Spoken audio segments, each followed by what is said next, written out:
శ్రీమాత్రే నమ. జయ గురు దత్తాత్రేయ నమ.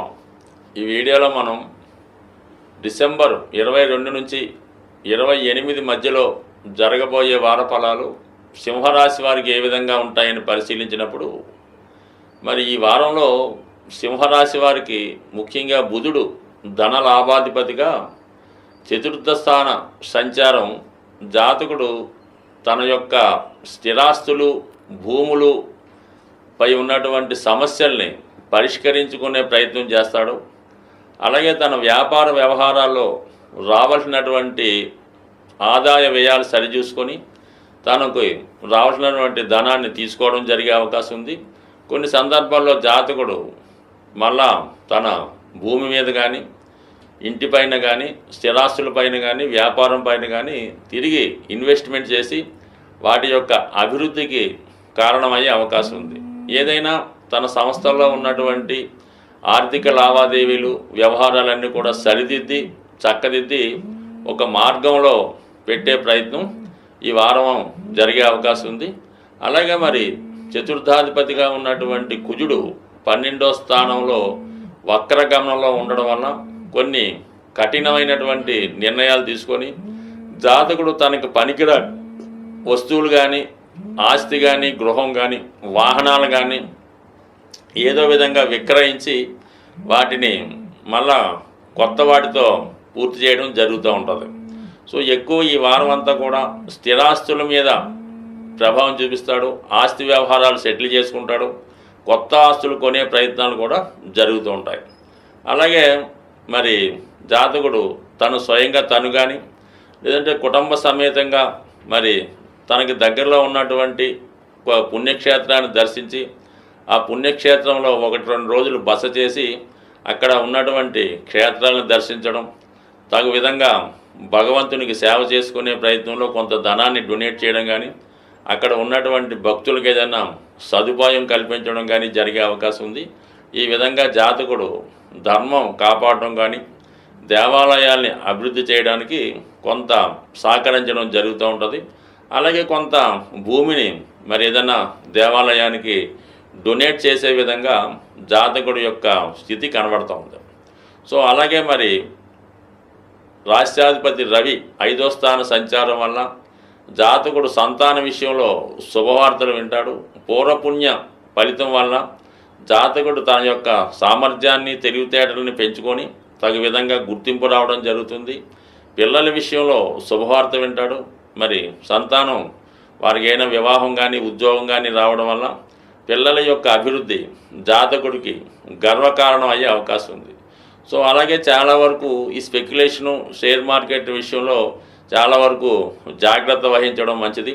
నిజాయితీగా ధనం సంపాదించే మార్గాలు ఎన్నుకోవాలి తప్ప ఈజీ మనీగా ఎన్నుకునే మార్గాలు అయితే మాత్రం జాతకుడు ఖచ్చితంగా తను ఎంత కాన్ఫిడెన్స్గా ఉన్నా తిరిగి నష్టపోవడం జరుగుతుంటుంది. కాబట్టి ఎట్టి పరిస్థితుల్లో కూడా అటువంటి ప్రయత్నాలు చేయవద్దు. ఎక్కువగా మీ యొక్క సామర్థ్యం మీదే నమ్ముకొని మీకు మీరుగా చేసే ప్రయత్నాలే ఫలించే అవకాశం ఉంది. ముఖ్యంగా ఏంటంటే ఈ వారంలో ఈ శుక్రుడు 6వ స్థాన సంచారం వల్ల స్త్రీలతో విరోధం వచ్చే అవకాశం ఉంది. అది ముఖ్యంగా మీ యొక్క రక్త సంబంధి అంటే సిస్టర్స్తో కానీ భార్యతరు బంధువులతో కానీ చాలా వరకు భార్యతో కానీ విభేదాలు వచ్చే అవకాశం ఉంది. అయితే న్యాయం మీ వైపు ఉన్న మీరు దాన్ని కొంతవరకు సరిదిద్దుకొని మరి స్త్రీలను ఏ విధంగా చిన్నబుచ్చుకోకుండా వాళ్ళదే కరెక్ట్ అన్నట్టుగా సరిదిద్దుకుంటే మంచిది. బట్ ఏ కారణం చేతైనా మీరు స్త్రీలతో విరోధం పెట్టుకుంటే దాని యొక్క ప్రభావం మీ యొక్క వృత్తి వ్యవహారాల మీద ఆర్థిక వ్యవహారాల మీద ప్రభావం చూపే అవకాశం ఉంది. కాబట్టి అవతలి వారు ఎంత చిన్నవారైనా లేదా ఎంత గొప్పవారైనా మీరు రాజీ మార్గంలోనే వెళ్ళాలి తప్ప వాళ్ళతో ఎట్టి పరిస్థితుల్లో కూడా విరోధం పెంచుకోవద్దు. అలాగే మీ దగ్గర పనిచేస్తున్నటువంటి స్త్రీలకు కానీ మీ కార్యాలయంలో ఉన్నటువంటి స్త్రీలతో గౌరవప్రదంగా వ్యవహరించడం వల్ల మీ యొక్క స్థిరాస్తి ఆస్తులు ధనం పెరిగే అవకాశం ఉంది. ఇక ముఖ్యంగా సప్తమంలో శనిగ్రహ సంచారం చాలా వరకు జాతకుడు పనుల యొక్క ఒత్తిడి వల్ల వైవాహిక జీవితంలో భార్యను సరిగ్గా పట్టించుకోకపోవడం కానీ వారికి కావాల్సినటువంటివి సమకూర్చే విషయంలో ఫెయిల్ అయ్యే అవకాశం ఉంది. కాబట్టి కొన్ని నిందలు ఈ వారం భార్య ద్వారా కానీ స్త్రీ అయితే భర్త ద్వారా కానీ పడవలసి ఉంటుంది. బట్ ఏదైనా సర్దుకుపోవడం మంచిది. బట్ ఏదైనా అష్టమ రాహు ప్రభావం వల్ల చిన్న చిన్న పొరపాట్లు పెద్దవిగా మారే అవకాశం ఉంది.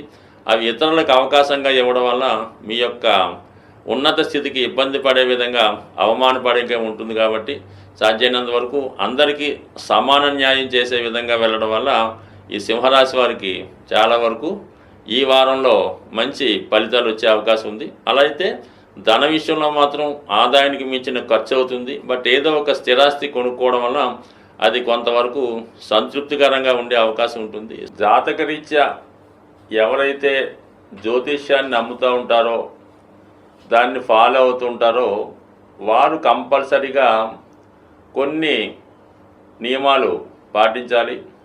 కొన్ని పూజలు పరిహారాలు తప్పనిసరిగా చేయించుకోవాల్సి ఉంటుంది. మరి సాధారణంగా ప్రతి సంవత్సరం 1-2 సార్లు మాత్రమే వచ్చే శని త్రయోదశి మరి ఈ వారంలో మనకి వారం చివరిలో డిసెంబర్ 28వ తారీఖున శని త్రయోదశి అనే పర్వదినం రాబోతుంది. మరి ఆ రోజు అంటే కేవలం శని భగవాన్ నుండి ఏలినాటి శని అష్టమ శని ఉన్నవారే కాకుండా మిగతా వారు కూడా ఎలా ఉంటుందంటే చాలా వరకు ఎవరో ఒకరికి శని మహాదశ, శని అంతర్దశ, విదశ, లేదంటే ఇంకొక విధంగా మరి శని గోచారీత్యా అనుకూలంగా లేకపోవడం, ఇవన్నీ ఏదో రంగా జరుగుతుంటాయి. అలాగే శాశ్వతంగా ఎక్కువ రోజులు పడే ఇబ్బందులకు కూడా శని కారణం అవుతూ ఉంటాడు. అంటే ఒక వ్యాధి మీకు వచ్చి చాలా కాలంగా పట్టి పీడిస్తున్నా, లేదంటే ఒక రుణం ఒకరి దగ్గర మీరు అప్పు తీసుకుంటే అది ఎంత కష్టపడ్డా దాన్ని తీర్చలేకపోతుంటారు. అంటే దీర్ఘకాలికంగా ఉన్నటువంటి రుణాల నుంచి బయటపడాలన్నా, అలాగే ఒక వ్యసనం చాలా వరకు మనిషిని పట్టి పీడిస్తూ ఉంటుంది. అది పాన్ అవ్వచ్చు, లేదంటే మందు తాగొచ్చు, ఇంకోటి అవ్వచ్చు, కార్డ్స్ అనొచ్చు అనుకోండి. అంటే ఏదైనా మనల్ని వదిలి వెళ్ళడానికి ఇష్టపడదో అటువంటివన్నీ కూడా శని ప్రభావం చేత వచ్చినవే. సో అందువలన ఏంటంటే చాలా వరకు మనుషుల్లో ఉన్నటువంటి ఒక బద్ధకం, అశ్రద్ధ, పోస్ట్పోన్ మెంటాలిటీ, పని చెప్తే ఇసుక్కోడు, ఇవన్నీ కూడా శని యొక్క ప్రభావం చేత ఉన్నవే. మరి ముఖ్యంగా విద్యార్థులు కూడా చదివింది మర్చిపోతున్నారు అన్న కూడా దానికి ఈ శని భగవానుడే కారణం అవుతుంటాడు. కాబట్టి అంటే మనం వాళ్ళు వీళ్ళు అనుకోకుండా ప్రతి ఒక్కరూ కూడా ఈ శని త్రయోదశి నాడు విధి విధానంగా శని భగవాన్ని పూజించుకోవడం వల్ల మీ యొక్క సమస్యల నుంచి బయటపడే అవకాశం ఉంది. అంటే శని భగవాన్ని పూజించామంటే మామూలుగా నవగ్రహాలు ఉన్న దేవాలయానికి వెళ్ళి అక్కడ అమ్ముతున్నటువంటి ఏదో ఆయిల్ నువ్వులు కొని ఆ శని భగవాన్ మీద శుభ్రంగా పోసేసి రావడం జరుగుతూ ఉంటుంది. ఆ విధంగా చేయడం వలన శనిగ్రహం యొక్క ఆగ్రహానికి పాత్రులయ్యే అవకాశం ఉంది. అంటే ఏదన్నా ఒక అభిషేకం చేద్దాం అనుకున్నప్పుడు ముందుగా ఆ విగ్రహాన్ని శుభ్రంగా మంచినీటితో స్నానం చేయించి, దాని తర్వాత తైలంతో అభిషేకం చేసి, దాని తర్వాత మళ్ళా మీరు శుభ్రమైన వాటర్తో పరిశుభ్రంగా కడిగి మంచి వస్త్రాన్ని ఆ విగ్రహానికి ధరింపజేసి నైవేద్యం అది పెట్టి పూజించినప్పుడు మాత్రమే అది అభిషేకంగా మీకు వర్తిస్తుంది. తప్ప ఎవరో ఒకరు పూజ చేస్తుంటారు, ఇంకోటి వచ్చి దాని మీద నువ్వులు వేసేస్తుంటాడు, ఇంకోటి వచ్చి ఆయిల్ పోసేస్తుంటాడు. అంటే ఆ శని భగవానుడు ఆ సమయంలో ఏదో పనిలో బిజీగా ఉంటాడు. గమ్మునే అతని మీద ఇటువంటి పోయడం వల్ల అతనికి ఆగ్రహం కలిగే అవకాశం ఉంది. కాబట్టి నెమ్మదిగా ఎక్కువ మంది ఉన్నాం, ఒకళ్ళ తర్వాత ఒకళ్ళు కంపల్సరిగా ఈ విధానం చేయడం, మళ్ళా కొత్తగా మళ్ళీ వాటర్తో కడిగి మళ్ళీ ప్రారంభించుకోవాలి తప్ప ఒకేసారి అలా చేయడం వల్ల ఫలితం వచ్చే అవకాశం ఉండదు. కాబట్టి జాగ్రత్తగా కొద్దిగా ఆలస్యమైనా నెమ్మదిగా, అంటే ఎంత నెమ్మదిగా శని భగవాన్ని పూజిస్తే అంత సంతోషించడం జరుగుతుంది. మీరు ఎంత తొందరగా పూర్తి చేస్తే అంత ఆగ్రహానికి గురవడం జరుగుతుంది. చెయ్యకపోయినా పర్లేదు, కానీ ఇలాగ అవమానకరంగా చేయడం వల్ల ఇబ్బందులు వస్తాయి. సరే, ఎప్పుడైతే మనం శని భగవానుడి యొక్క అభిషేకం పూర్తయిందో కంపల్సరిగా మీరు అదే దేవాలయంలో ఉన్నటువంటి శివుణ్ణి, అంటే ప్రధాన దేవుణ్ణి కూడా అర్చించి అతనికి కూడా విధి విధానంగా అభిషేకాదులు నిర్వహించిన తర్వాత మీరు నెమ్మదిగా మీ యొక్క గృహానికి ఇచ్చేసి ఆ రోజంతా కూడా చాలా పవిత్రంగా ఉండవలసి ఉంటుంది. భూశయనం చేయడం, ఎటువంటి ఆయిల్తో చేసిన పదార్థాలు తినకుండా మామూలుగా సాత్వికమైన ఆహారం, అవసరమైతే పళ్ళు పొలాలు అడ్డు తీసుకొని భూమి మీద పడుకొని ఆ రోజు ఎటువంటి రాత్రిపూట కూడా కిందే పడుకొని అన్ని సుఖాలకి దూరంగా ఉండి మళ్ళా ఆ మన్నాడు ఉదయం లెగిసి శుభ్రంగా స్నానం చేసి సూర్యభగవాను ఆదివారం సాధారణంగా అవుతుంది కాబట్టి ఆ రోజు సూర్యభగవాన్ని కూడా చక్కగా సూర్య నమస్కారం చేసుకొని ఆదివారం కూడా మీరు 100% ఈ నియమంగా ఉంటూ ఎటువంటి మాంసం మద్యం ఇలాంటి దూరంగా ఉంటూ చేయడం వల్ల మీరు చేసి చూడండి. మీ జీవితంలో అద్భుతం అన్నది 100% అతి తొందరగా ఫలితాన్ని ఇచ్చేవాడు శని భగవానుడే. అయితే మీరు చేసుకునే దాన్ని బట్టి తన ఫలితం ఇవ్వడం జరుగుతుంటుంది. అందరూ ఆలస్యం అంటుంటారు.